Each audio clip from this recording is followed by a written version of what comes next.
In 2001, ancient history now, as part of Interpares Latin America team, I was involved in accompanying our counterparts in Peru during the hearings of the Truth, Justice, and Reconciliation Commission there. During that process, people who had been victims of the dirty war, which had ended only 10 years before, these were families of the disappeared, families of people who had been murdered, mothers' committees, youth groups, indigenous communities. They came together in solidarity with each other because they had felt so alone going to the commission hearings and trying to find somebody who could interpret for them when they didn't speak Spanish, if they just spoke their indigenous language, and trying to be understood and trying to be heard. So they came together and they decided to do a joint statement to be able to speak their truths together, reinforcing one another, and to finally be able to publicly acknowledge the loved ones that they had lost. And I'd like to read you a short excerpt from that joint statement. They said, "We express our deepest respect, recognition, and regret for the thousands of people who are victims of the conflict.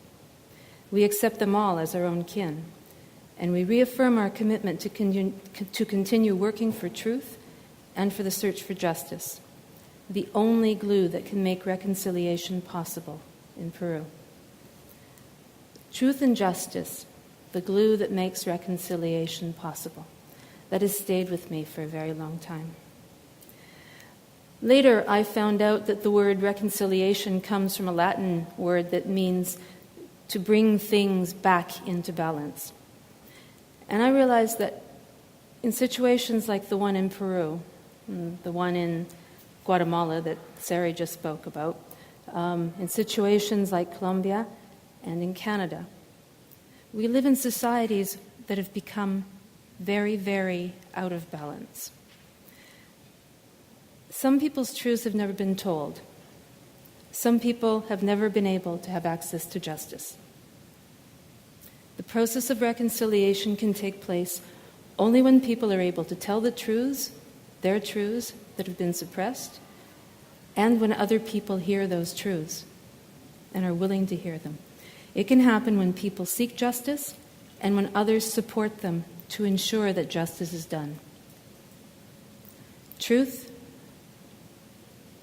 justice, is the glue for reconciliation. Almost since its inception, Interpares has worked with people in many countries who are taking action to build and to rebuild their societies with justice. And in this struggle, the issue of land is always central. To the powerful, land represents profitable resources. It has mineral wealth, petroleum, lumber, large-scale agriculture. To many of the people who are displaced from their land, and especially for Indigenous people, land means so much more. Tonight we'll explore reconciliation through the lens of land and land rights, and what reconciliation means in practical terms for people who are living in Colombia and in Canada today. We chose this theme with the knowledge that both Canada and Colombia are living through historic moments. We're both at turning points in painful conflicts and times that have racked our countries for generations. The conflicts and their aftermath are still ongoing, both in Colombia and in Canada. But now we have the challenge, and we hope the opportunity to build understanding through truth, justice, and eventually to be able to build reconciliation. In Canada, the Truth and Reconciliation Commission report on the crimes against Indigenous people came out last year. In Colombia, peace agreements that will probably spell the end to 50 years of conflict in that country and repression that has lasted far longer are about to be signed. In both places, the crimes were against the most marginalized people, often in rural areas, and it always involved the theft of the land these peoples lived on. Much of the rest of the population, particularly the people in the cities, were unaware of the injustice, or they turned a blind eye. and they were taught to blame the victims. Our speakers will be talking about how this process is unfolded in Canada and in Colombia. Before I introduce the speakers to you, we also wanted to bring in the voices of many people that we work with who couldn't be here today.